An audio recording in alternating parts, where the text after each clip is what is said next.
Perkenalkan, nama saya Novelis Lanipi, NIM 2109111020023. Saat ini saya akan memaparkan materi makalah saya yang berjudul Bisnis Pariwisata di Masa Pandemi. Pertama-tama, pastinya kita harus mengetahui dulu definisi dari bisnis pariwisata dan pandemi COVID-19. Yang pertama ada definisi bisnis pariwisata. Menurut peninjauan secara etimologis, istilah pariwisata berasal dari bahasa Sanskerta yang terdiri dari dua suku kata, yaitu pari dan wisata. Pari berarti berulang-ulang atau berkali-kali, sedangkan wisata berarti perjalanan atau bepergian. Jadi pariwisata berarti perjalanan yang dilakukan secara berulang-ulang. Dengan demikian, pengertian bisnis pariwisata adalah kesibukan yang memiliki tujuan menyelenggarakan jasa pariwisata bersama sediakan atau berupaya objektif dan daya tarik wisata, bisnis fasilitas pariwisata, dan bisnis lain yang perihal di bidang tersebut. Yang kedua ada definisi pandemi COVID-19. Menurut KBBI, pandemi COVID-19 adalah wabah yang berjangkit serempak di mana-mana, meliputi daerah geografis yang luas. Sedangkan menurut WHO, pandemi adalah skala penyebaran penyakit yang terjadi secara global di seluruh dunia. Pandemi juga memiliki level yang lebih tinggi dibanding epidemi atau keadaan ketika suatu penyakit menyebar dengan cepat di antara banyak orang dalam jumlah lebih banyak dibanding yang normal terjadi. Penyakit ini pertama kali diidentifikasi pada Desember 2019 di Wuhan, provinsi ibu kota Hubei, Cina. Sejak saat itu menyebar secara global, mengakibatkan pandemi COVID-19 mulai dari tahun 2019 sampai dengan saat ini. B. Dampak pandemi COVID-19 pada sektor pariwisata di Indonesia. Kondisi sektor pariwisata sekarang dengan adanya COVID-19 mengalami kelusuan secara drastis karena berkurangnya jumlah pengunjung baik wisatawan lokal maupun asing. Juga berdampak pada perhotelan, tempat wisata, restoran, dan bandara-bandara juga banyak yang ditutup karena untuk membatasi wisatawan asing yang masuk, sehingga menyebabkan pendapatan dan devisa negara dari sektor pariwisata menurun. Hal ini dapat mengakibatkan sektor pariwisata lumpuh yang berdampak pada tingginya tingkat pengangguran karena pariwisata merupakan salah satu wadah lapangan pekerjaan masyarakat. Selain itu, para karyawan yang bekerja di suatu perusahaan dan perusahaan-perusahaan yang lain juga merasakan dampak dari COVID-19 ini, di mana pekerjaan atau kegiatan yang dilakukan di luar rumah sekarang harus dilakukan di dalam rumah atau working from home. Sekolah-sekolah sekarang juga diliburkan. Para karyawan banyak juga yang terancam PHK pada sektor pariwisata karena pekerjaan yang tidak memungkinkan dilakukan di dalam rumah. Apabila di Indonesia dilakukan lockdown, akan berdampak pada pertumbuhan ekonomi di bidang sektor pariwisata karena kegiatan perekonomian akan berhenti. Kondisi ini akan berpengaruh pada pekerjaan dan finansial. Semoga kondisi segera pulih dan lekas membaik. C. Strategi yang bisa digunakan untuk meningkatkan kembali sektor pariwisata di Indonesia di masa pandemi COVID-19. Dalam dunia usaha, cukup mudah bagi pelaku usaha untuk memulainya.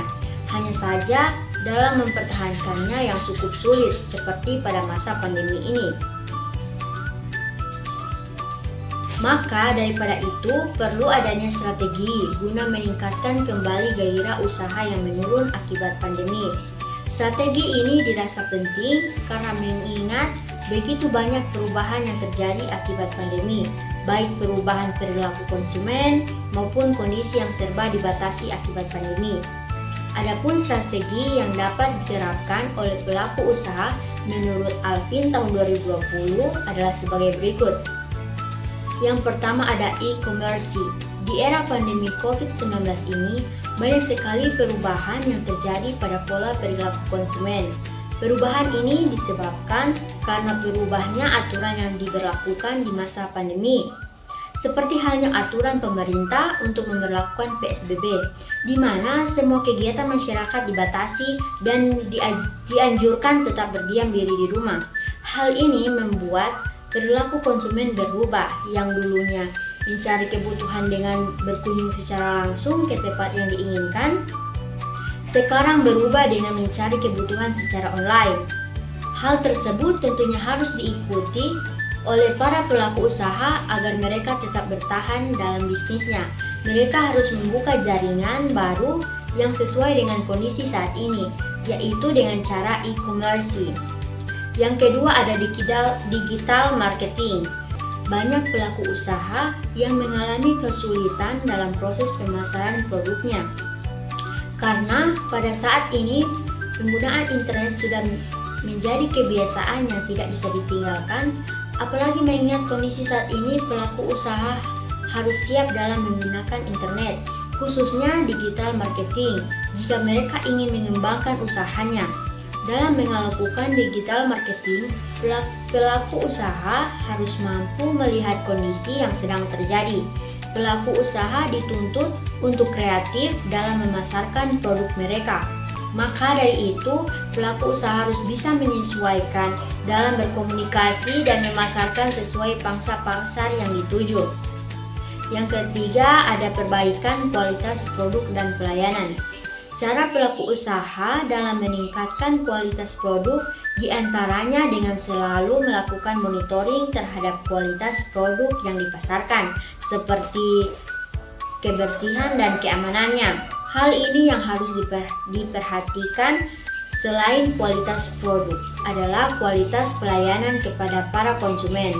Kualitas pelayanan yang dapat diterapkan dalam pelayanan komunikasi yang baik, yaitu dengan pelaku usaha harus memberikan respon yang ramah, sopan, cepat, dan tepat kepada konsumen dengan tujuan konsumen tidak harus menunggu lama dan menumbuhkan kepercayaan yang tinggi kepada produk kita, mengingat pemasaran saat ini banyak dilakukan dengan cara online.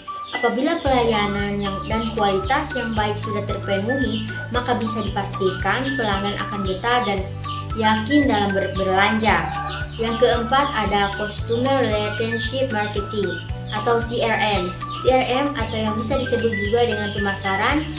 Cara yang dapat dilakukan pelaku usaha agar dapat terjalin hubungan yang baik dengan konsumen adalah seperti dengan meningkatkan kepedulian kita terhadap konsumen yang mengalami dampak dari adanya pandemi dengan memberikan perhatian kita dengan ikut berempati kepada para konsumen yang terdampak dengan memberikan promo atau diskon. Dengan begitu akan menimbulkan hubungan yang baik dan kepercayaan yang tinggi antara pelaku usaha dan konsumen. Kesimpulannya, dari penjelasan di atas dapat kita simpulkan bahwa sejak merebaknya COVID-19, jumlah wisatawan mancanegara yang masuk ke Indonesia mengalami penurunan. Pemerintah juga menghentikan penerbangan yang tentunya sangat berpengaruh pada sektor pariwisata Indonesia. Banyak perusahaan travel dan penerbangan yang mengalami kerugian akibat penghentian penerbangan. Untuk mengantisipasi terbatasnya ketersediaan sumber daya, pemerintah perlu mendorong sektor pariwisata Indonesia. Pemerintah perlu meningkatkan daya saing kualitas dan daya tarik pariwisata dalam negeri. Kondisi ini merupakan sebuah tantangan dan sekaligus harus dijadikan peluang untuk mencari potensi lain yang dapat menjadi daya tarik wisatawan asing untuk datang kembali ke Indonesia. Untuk program yang sudah berjalan perlu dikelola dengan sebaik-baiknya sehingga menciptakan daya tarik wisatawan. Di samping itu, pemerintah juga harus terus memantau kondisi wisatawan yang masuk ke Indonesia agar penyebaran virus COVID tidak terus meningkat. Sekian dari saya, terima kasih.